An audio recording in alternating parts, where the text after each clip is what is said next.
keberagaman, profesionalisme, passion terhadap sesama manusia, itu semua adalah hal-hal penting bagi ADB. Nama saya Said Zaidan Shah. Saya adalah Deputy Country Director dari Asian Development Bank di Jakarta. Asian Development Bank itu adalah lembaga keuangan internasional. Jadi ini adalah sebuah lembaga yang didirikan oleh 68 negara dan merupakan subjek hukum internasional. Jadi ini bukan sebuah bank seperti pengertian umum, we don't take third party funds, tetapi kita ini adalah sebuah bank atau sebuah lembaga yang memberikan pembiayaan kepada negara anggota kita untuk proyek-proyek pembangunan dengan tujuan untuk mengurangi kemiskinan dan mendukung pembangunan di negara anggota kita. Indonesia adalah salah satu dari negara anggota ADB dan juga merupakan pemilik saham terbesar ke-6 di lembaga kita. ADB ini punya kantor pusat di Manila. Kita saat ini memiliki sekitar 29 kantor juga, kantor lainnya, kantor operasional maupun kantor perwakilan di berbagai belahan dunia. Banyak sekali ya departemen yang ada di Asian Development Bank. Jadi kita itu ada 6 operational units ya.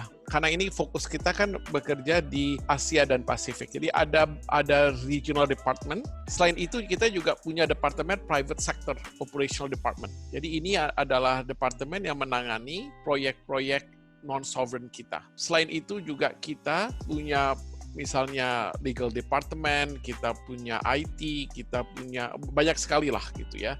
Ada risk management untuk private sector operations kita, tentu kita harus cek ya ini proyeknya apakah bagaimana resikonya, dari resiko itu nanti kita bisa come up dengan pricing yang cocok gitu ya. Economic and Research Department kita juga mencoba untuk menjadi knowledge bank. Sebagai knowledge bank kita ada Economic and Research Department yang banyak menolorkan riset-riset penting kita di bidang ekonomi maupun di bidang regional cooperation. Kita juga ada SDCC, yaitu Sustainable Development Climate Change Department. Jadi ini adalah departemen yang juga banyak menelurkan knowledge product kita. Jadi situ terdiri dari berbagai sektor maupun tim thematic group, dan departemen ini banyak yang take the lead untuk pemikiran-pemikiran terakhir di berbagai bidang.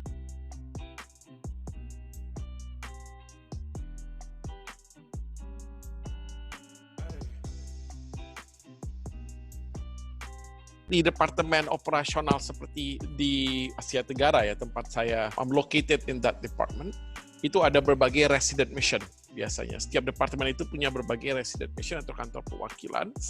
Kita itu kemudian juga ada sector division. Jadi ada divisi-divisi yang menangani sektor-sektor tertentu. Jadi ada sektor energi, ada sektor urban, ada sektor agricultural natural resources, ada health and social sector.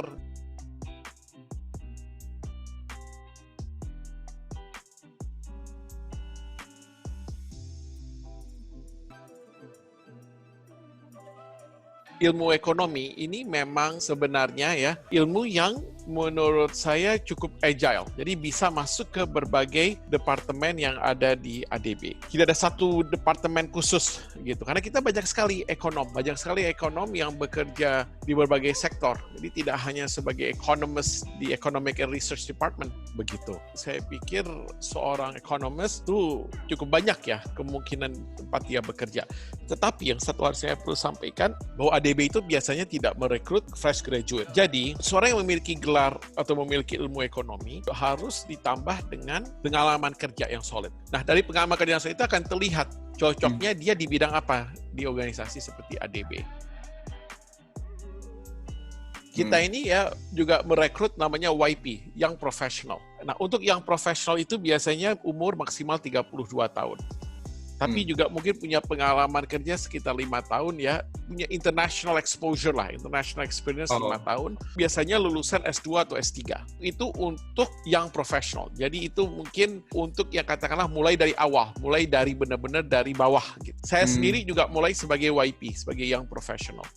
Tapi tentu tidak hanya terbatas untuk lulusan ekonomi ya. Ini jadi bisa juga untuk lulusan lainnya masuk ke dalam YP program. Jadi itu. Nah, kalau misalnya untuk posisi yang katakanlah bukan YP, yang profesional, posisi yang lebih ke mid career, itu biasanya diperlukan 10 tahun pengalaman kerja. Again ya, 10 tahun pengalaman kerja yang solid dengan pengalaman exposure internasional yang juga cukup dalam. Itu biasanya yang diperlukan untuk bisa masuk ke ADB. Jadi gini, kita punya program intern di ADB ya, yang sifatnya formal, sifatnya terstruktur. Tetapi kita juga highly competitive. Kita tidak punya program yang sifatnya ad hoc gitu untuk intern. Tapi ya bisa dilakukan mungkin kalau ada seseorang yang baru lulus dari Fakultas Ekonomi adalah menjadi konsultan kita. Itu juga menjadi satu pengalaman yang bermanfaat gitu ya. Mungkin gajinya nggak begitu besar, tapi bisalah untuk membuild your CV. Jadi sebenarnya gini, career track di ADB itu tidak hanya career track sebagai staff, tapi juga adalah career track sebagai konsultan. Itu juga satu hal. Dan konsultan itu kita rekrut juga konsultan yang masih relatif junior, tapi ada juga konsultan yang very senior ya, yang world class misalnya.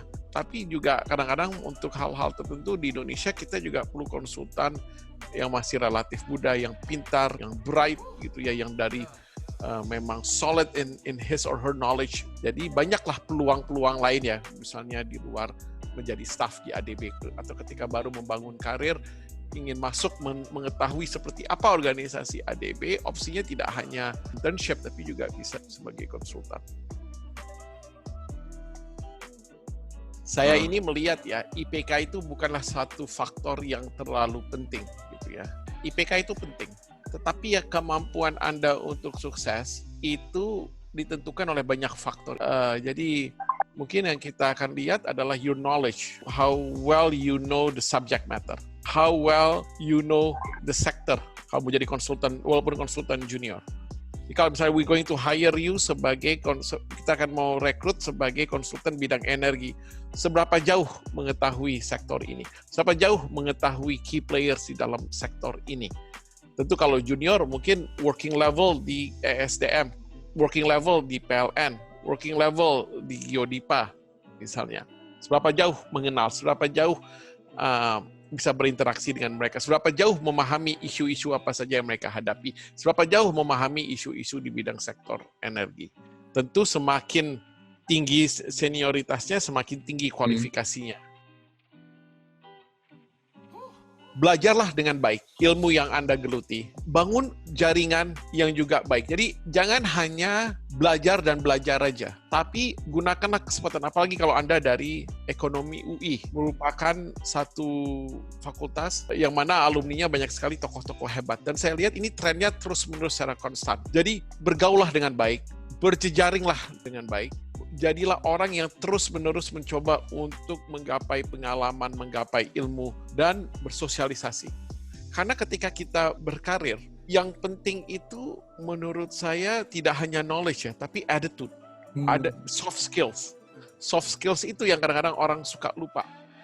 You can be the smartest in your class, tapi kalau if you do not have soft skills, jadi Anda kalau memang orang yang paling pandai di kelas tapi tidak memiliki soft skills, dan ingin kemudian masuk ke dunia kerja, ya itu akan sulit gitu. Jadi Anda sudah berada dalam posisi yang tepat ini, misalnya dengan aktif dalam organisasi. Karena dengan aktif dalam organisasi, Anda tuh harus berinteraksi tidak hanya dengan sesama mahasiswa, tapi dengan orang yang mungkin lebih tua dari Anda. Misalnya dengan dosen, dengan senior, dengan teman dari kampus lain.